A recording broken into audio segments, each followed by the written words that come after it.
ডাকাতের মা সতীনাথ ভাদুড়ী। আগে সে ছিল ডাকাতের বউ। সৌখীর বাপ মরে যাবার পর থেকে তার পরিচয় ডাকাতের মা বলে। ডাকাতের মায়ের ঘুম কি পাতলা না হলে চলে? রাত বিরেতে কখন দরজায় টোকা পড়বে তার কি ঠিক আছে? টকটক করে দুটো দুটোকার শব্দ থেমে থেমে তিনবার হলে বুঝতে হবে দলের লোক টাকা দিতে এসেছে। তিনবারের পর আরো একবার হলে বুঝতে হবে যে সৌখী নিজে বাড়ি ফিরল। ছেলের আবার কড়া হুকুম, তখনই দরজা খুলবি না হুট করে। খবরদার, 10 বার নিঃশ্বাস ফেলতে যতক্ষণ সময় লাগে ততক্ষণ অপেক্ষা করবি, তারপর দরজা খুলবি। আরো কত রকমের টোকা মারবার রকম ফের আছে। কতবার হয়েছে, কতবার বদলেছে। দুনিয়ায় বিশ্বাস করবে কাকে? পুলিশকে ঠেকানো যায়, কিন্তু দলের কারো মনে যখন পাপ ঢোকে তখন তাকে ঠেকানো হয় মুশকিল। দিনকালই পড়েছে অন্যরকম। সৌখীর বাপের মুখে শোনা যায় যে সেকালে দলের কে যেন জখম হয়ে ধরা পড়বার পর নিজের হাতে নিজের জিভ কেটে ফেলেছিল, পাছে পুলিশের কাছে দলের সম্বন্ধে কিছু বলে ফেলে সেই ভয়ে। আর আজকাল দেখো, সৌখী জেলে গিয়েছে আজ 5 বছর। প্রথম 2 বছর দলের লোক মাসে মাসে টাকা দিয়ে যেত, 3 বছর থেকে আর দেয় না। এ কি কখনো হতে পারতো আগেকার কালে? ন্যায় অন্যায়, কর্তব্য অকর্তব্যের পাটই কি একেবারে উঠে গেল দুনিয়া থেকে? সৌখীর বাপ কতবার জেলে গিয়েছে। সৌখীরও তো এর আগে 2বার কয়েদ হয়েছে। কখনো তো দলের লোকে এর আগে এমন ব্যবহার করেনি। মাস না যেতেই হাতে টাকা এসে পৌঁছেছে, কখনো বা আগাম 3-4 মাসের একসঙ্গে। কিন্তু এবার দেখো তো কাণ্ড! একটা সংসার পয়সার অভাবে ভেসে গেল কিনা তা একবার উকি মেরে দেখলো না দলের লোক। আগের বৌমার শরীরটা ছিল ভালো, সৌখীর এবারকার বউটা রোগা রোগা। তার উপর ছেলে হবার পর একেবারে ভেঙে গিয়েছে শরীর। সৌখী যখন একবার ধরা পড়ে তখন বৌমার ছেলে পেটে। হ্যাঁ, নাতিটার বয়স 4-5 বছর হলো বৈকি। কি কপাল নিয়ে এসেছিল! যার বাপের নামে চৌকিদার সাহেব কাঁপে, দারোগা সাহেব পর্যন্ত যার বাপকে তুই তুকারি করতে সাহস করেননি কোনোদিন, তারই কিনা দুবেলা ভাত জোটে না। হায় রে কপাল! এই বউ যে খাটতে পারে না ওই রোগা শরীর নিয়ে। আমি বুড়ো মানুষ কোনো রকমে বাড়ি বাড়ি গিয়ে দুটো খই মুড়ি বেঁচে আসি, তা দিয়ে নিজের পেট চালানোই শক্ত, সাধে কি আর বৌমাকে তার বাপের বাড়ি পাঠিয়ে দিতে হলো? তাছাড়া গয়লা বাড়ির মেয়ে, ঝি চাকরের কাজও তো আমরা করতে পারি না। করলেই বা রাখতো কে? সৌখীর মা বউকে কি কেউ বিশ্বাস পায়? নইলে আমার কি ইচ্ছা করে না যে বউ নাতিকে নিয়ে ঘর করি? বেয়াইয়ের দুটো মোষ আছে, তবু বউ নাতিটার পেটে একটু একটু দুধ পড়ছে, ওদের শরীরের দরকার দুধের। আর বছর খানেক বাদে তো সৌখী ছাড় পাবে, তখন বউকে নিয়ে এসে রূপোর গয়না দিয়ে মুড়ে দেবে। দেখিয়ে দেব পাড়ার লোকেদের যে সৌখীর মায়ের নাতি পথের ভিখারি নয়। আসতে দাও না সৌখীকে, দলের ওই বদলোকগুলোকেও ঠান্ডা করতে হবে। আমি বলি, এসব একল সেরে লোকেদের দলে না নিলেই হয়। ওরা কি ডাকাত নামের যুগী? চোর ছিচকে চোর। ওই যেটা টাকা দিতে আসছো সেটা চেহারা দেখেছো? তালপাতার সেপাই, থুতনির নিচে দুগাছা দাড়ি, কালি ঝুলি মাখো আর মশালই হাতে নাও। ওই রোগা পটকাকে দেখে কেউ ভয় পাবে কোশমিন কালে? ঘুম আর আসতে চায় না। রোজ রাতেই এই অবস্থা, মাথা পর্যন্ত কম্বলের মধ্যে ঢুকিয়ে না নিলে তার কোনো কালেই ঘুম হয় না শীতের দিনে। একবার সৌখী কোথা থেকে রাত দুপুরে ফিরে এসে টোকার সাড়া না পেয়ে কি মারই মেরেছিল মাকে। বলে দিয়েছিল যে ফের যদি কোনোদিন নাক মুখ ঢেকে শুতে দেখি তাহলে খুন করে ফেলে দেব। বাপের বেটা, তাই মেজা যেমন করা। আপাদমস্ত কম্বল মুড়ি দিয়ে নাক ডাকিয়ে ঘুমালেও একটা বকুনি দেবার লোক পর্যন্ত নেই বাড়িতে। গেল 5 বছরের মধ্যে, এ কি কম দুঃখের কথা! ঘুমের অসুবিধা হলেও ছেলের কথা মনে করে সে একদিনের জন্যেও নাক মুখ ঢেকে শোয়নি 5 বছরের মধ্যে। বাইরে নোনা আতা গাছ তলায় শুকনো পাতার উপর একটু খড়খড় করে শব্দ হলো। গন্ধ গোকুল কিংবা শিয়াল টিয়াল হবে বোধহয়। কি খেতে যে এরা আসে বোঝা দেয়। বুড়ো হয়ে শীত বেড়েছে, আগে একখান কম্বলে কেমন দিব্যি চলে যেত। এ কম্বলখানা হয়েছে অনেক কালের পুরনো। এর আগের বার সৌখী জেল থেকে এনেছিল, সে কি আজকের কথা? কবলখানার বয়স কবছর হবে তার হিসাব করতে গিয়ে বাধা পড়ে টকটক করে টোকা পড়ার মতো শব্দ যেন কানে এলো। টিকটিকির ডাক বোধ হয়। হাতি পাকে পড়লে ব্যাঙেও লাথি মারে। টিকটিকিটা শুদ্ধ খুনসুরি আরম্ভ করেছে মজা দেখবার জন্য। করে নে। টকটক করে আবার দরজায় দুটো টোকা পড়ল। না, তাহলে টিকটিকি না তো। আওয়াজটা ক্ষণক্ষণে, টিনের কপাটের ওপর টোকা মারবার শব্দ। বুড়ি উঠে বসে। ঘর গরম রাখার জন্য সে আগুন করেছিল মেঝেতে। সেটা কখন নিভে গিয়েছে, কিন্তু তার ধোঁয়া ঘরের অন্ধকারকে আরো জমাট করে তুলেছে। এতদিনে কি তাহলে দলের হতভাগাগুলোর মনে পড়েছে সৌখীর মায়ের কথা? আবার দরজায় দুটো টোকা পড়ল। আর সন্দেহ নেই, অনেক দিনের অনভ্যাসের পর এই সামান্য ব্যাপারটা বুড়ির মনের মধ্যে একটু উত্তেজনা এনেছে। তবু বলা যায় না কে না কে। সৌখীর মা আস্তে আস্তে উঠে দরজার পাশে গিয়ে দাঁড়ায়। বন্ধ কপাটের ফাঁক দিয়ে বাইরের লোকটাকে দেখবার চেষ্টা করলো। লোকটাও বোধহয় কপাটের ফাঁক দিয়ে ভিতরে দেখবার চেষ্টা করছে। বাইরেও ঘুটঘুটে অন্ধকার, কিছু দেখা যায় না। বিড়ির গন্ধ নাকে আসছে। আবার টোকা পড়লো দুটো, এবার একেবারে কানের কাছে। এ টোকা পড়বার কথা ছিল না। অবাক কাণ্ড! তাহলে তো লোকটা টাকা দিতে আসেনি। পুলিশের লোকটোক নয় তো? টোকা মারবার নিয়ম কানুন গুলো হয়তো ভালো জানে না। সৌখী ছাড়া পাবার যে এখনো বহু দেরি। নিশ্চয় পুলিশের লোক। তবে তুমি যেই হও, টাকা দিলে নিশ্চয় নিয়ে নেব। তারপর অন্য কথা, কথা বলতে হবে সাবধানে, দলের কারো নামধাম আবার মুখ দিয়ে বেরিয়ে না পড়ে অজান্তে। হঠাৎ মনে পড়ল, হুড়কো খুলবার আগে 10 বার নিঃশ্বাস ফেলবার কথা। মানসিক উত্তেজনায় নিঃশ্বাস পড়ছেই না, তা গুনবে কি? বুকের মধ্যে ধরাস ধরাস করছে। বুড়ি তাড়াতাড়ি 10 বার নিঃশ্বাস ফেলে নিয়ম রক্ষা করে নিল। কে? দরজা খুলে সম্মুখে এক লম্বা চওড়া লোককে দেখে ডাকাতের মায়েরও গা ছমছম করে। ঘর যে একেবারে ঘুটঘুটে অন্ধকার, ঢুকে কি করে? কে? সৌখী?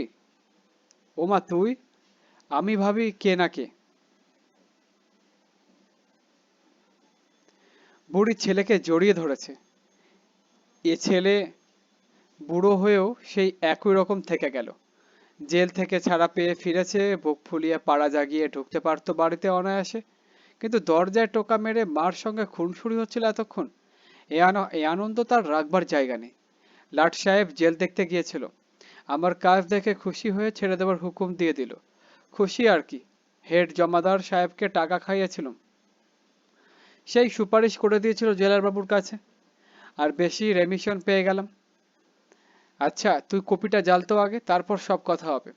দরকারের চাইতেও জোরে কথাগুলো বলল সৌখী, যাতে ঘরের অন্য সকলেও শুনতে পায়। তারপর মাকে কেরোসিন তেলের টেমিটাকে খুঁজতে সাহায্য করবার জন্য দেশলাইয়ের কাঠি জেলে তুলে ধরল। বুড়ি এতক্ষণে আলোতে মুখ দেখতে পেল ছেলের। চুলে বেশ পাক ধরেছে এবার, তাই বাপের মুখের আদল ধরা পড়েছে ছেলের মুখে। রোগা রোগা লাগছে যেন। সৌখীটার তো বাপের মতো জেলে গেলে শরীর ভালো হয়, তবে এবার এমন কেন? ছেলের চোখের চাউনি ঘরের দূর দেওয়াল পর্যন্ত কি যেন খুঁজছে। কাদের খুঁজছে সে কথা আর বুড়িকে বুঝিয়ে বলতে হবে না, বলে দিতে হবে না। হ্যাঁ রে, জেলে তোর অসুখ বিসুখ করেছিল নাকি? সৌখী এ প্রশ্ন কানে তুলতে চায় না, জিজ্ঞাসা করে, এদের কাউকে দেখছি না। প্রতি মুহূর্তে বুড়ি এই প্রশ্নেরই ভয় করছিল, জানা কথা যা জিজ্ঞাসা করবেই। তবু বউ বাপের বাড়ি গিয়েছে। হঠাৎ বাপের বাড়ি? এতদিন পর বাড়ি ফিরেছে ছেলে, এখনই সব কথা খুলে বলে তার মেজাজ খারাপ করে দিতে চায় না। মরদের রাগ শুনেই এখনই হয়তো ছুটবে রাগের মাথায় দলের লোকের সঙ্গে বোঝাপড়া করতে। নাতি আর বউয়ের শরীর খারাপের কথাও এখনই বলে কাজ নেই। ছেলে ছেলে করে মরে সৌখী। আগে বউটার ছেলেপিলে হয়নি, এই বউয়ের ওই একটিই তো টিমটিম করছে। তার শরীর খারাপের কথা শুনলে হয়তো সৌখী এখানে আর একদিনও থাকবে না। এতদিন পর এলো, একদিনও কাছে রাখতে পারবো না।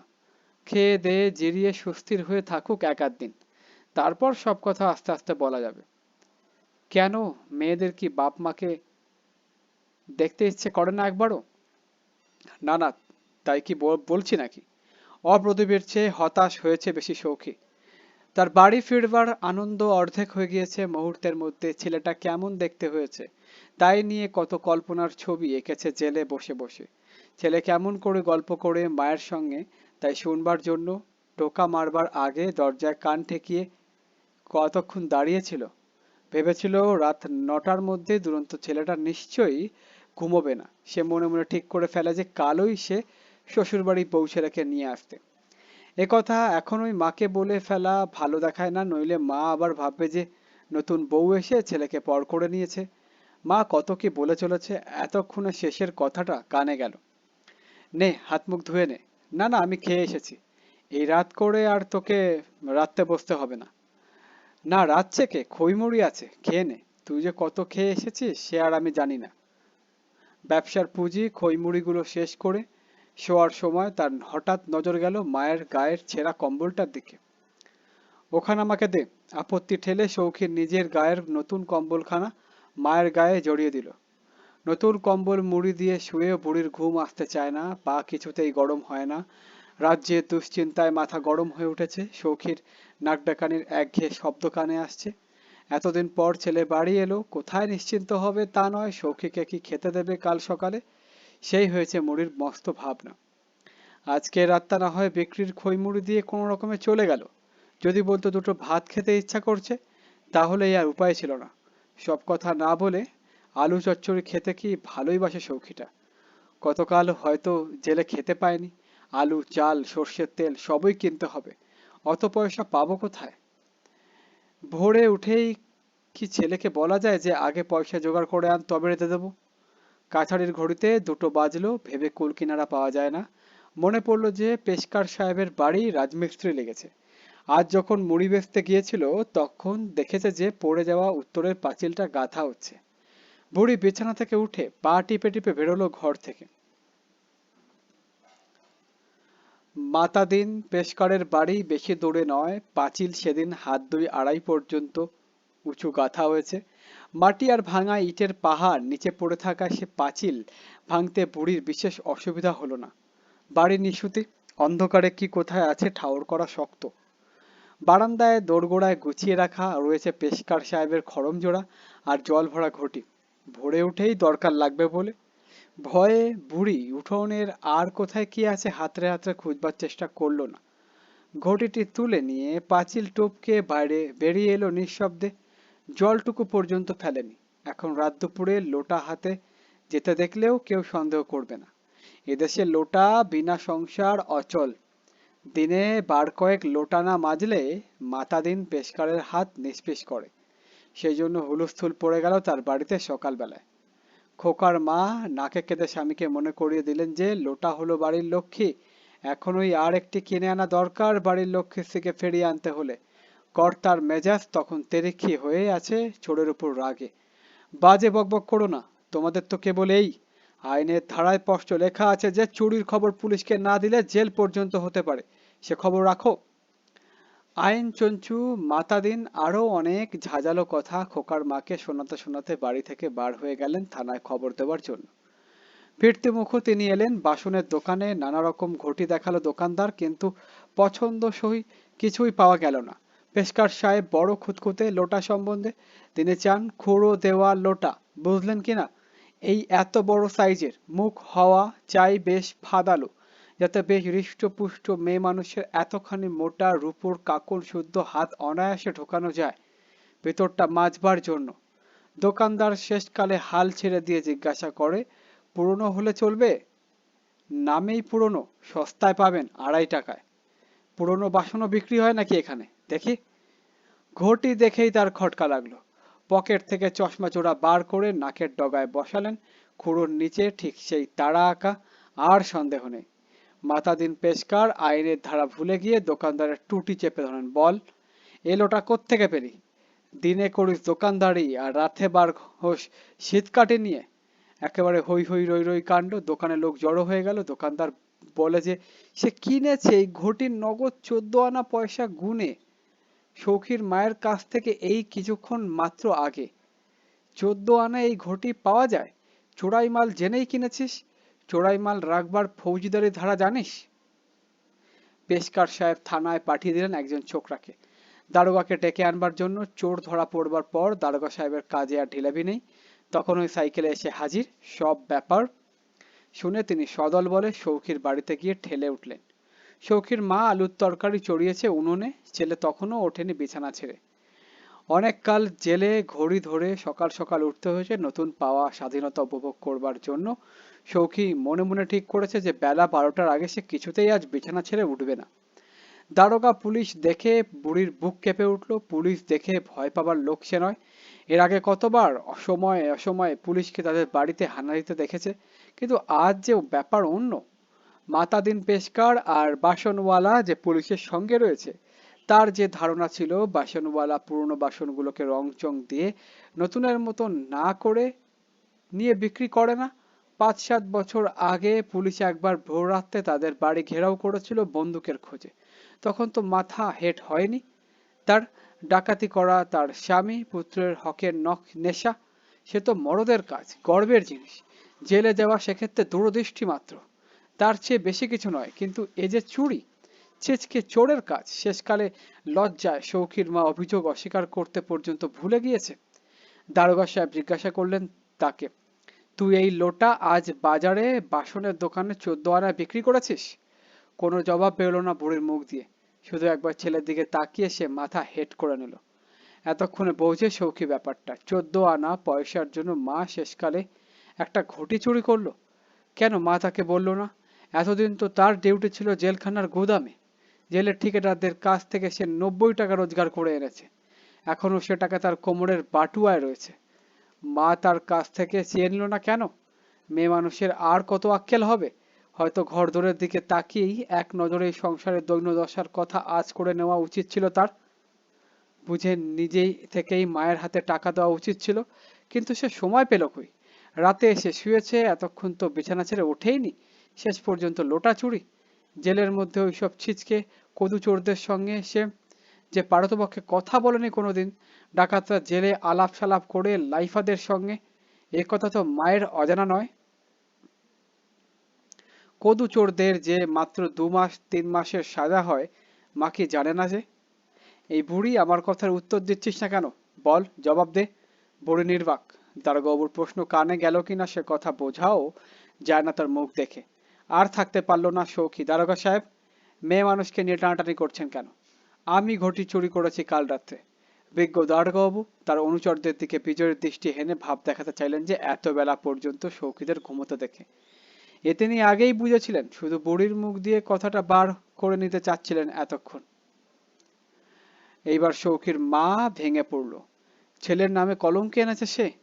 না না দারোগা সাহেব, সৌখী করেনি, আমি করেছি। ওকে গ্রেপ্তার করবেন না, আমাকে করুন। ও কিছু জানে না, ওই যে ঘুমোচ্ছিল। ওকে ছেড়ে দিন দারোগা সাহেব। এখনো যে বউ ছেলের সঙ্গে দেখা হয়নি ওর। দারোগাবাবুর পায়ের উপর মাথা কুটছে বুড়ি। কিন্তু তিনি বাসনওয়ালা কিংবা এই বুড়িটাকে নিয়ে মাথা ঘামাতে চান না। তার দরকার আসল অপরাধীকে নিয়ে। সৌখী যাবার সময় কোমর থেকে বাটুয়াটা বার করে রেখে দিয়ে গেল খাটিয়ার উপর। মা তখন মেঝেতে পড়ে ডুকরে ডুকরে কাঁদছে। উনুনে চড়ানো আলুর তরকারির পোড়া গন্ধ সারা পাড়ায় ছড়িয়ে পড়েছে। সতীনাথ ভাদুড়ী, 1906 থেকে 1965, জন্ম বিহারের পূর্ণিয়ায়। অর্থনীতিতে ডিগ্রি নেওয়া, স্নাতকোত্তর ডিগ্রি নেওয়ার পর আইন পাশ করে আইনজীবী বাবার সঙ্গে কিছুকাল ওকালতি করেন। পরে সেই কাজ ছেড়ে কংগ্রেসে যোগ দিয়ে পূর্ণিয়ার গ্রামাঞ্চলে গঠনমূলক কাজ করতে থাকেন। জাতীয় আন্দোলনে যোগ দিয়ে 1940 থেকে 1944-এর মধ্যে দীর্ঘ সময় কারাবাস করেন। 1948 সালে কংগ্রেস ত্যাগ করে সমাজতন্ত্রী দলে যোগ দেন। 1945-এ রচিত উপন্যাস জাগরি তাকে খ্যাতি এনে দেয়। এই গ্রন্থের জন্য রবীন্দ্র পুরস্কারও পান 1950। এছাড়াও ঢোড়াই চরিত মানুষ, চিত্রগুপ্তের ফাইল প্রভৃতি তার বিশিষ্ট গ্রন্থ। তার ছোট গল্পগুলি জোরালো বক্তব্য ভাষার জন্য সমান জনপ্রিয়। তার গল্প সংকলনগুলির মধ্যে রয়েছে গণনায়ক, অপরিচিতা, চকাচকি, পত্রলেখার বাবা, জলভ্রমী প্রভৃতি। তার গল্পে সামাজিক দায়বদ্ধতার প্রতিফলন লক্ষ্য করা যায়।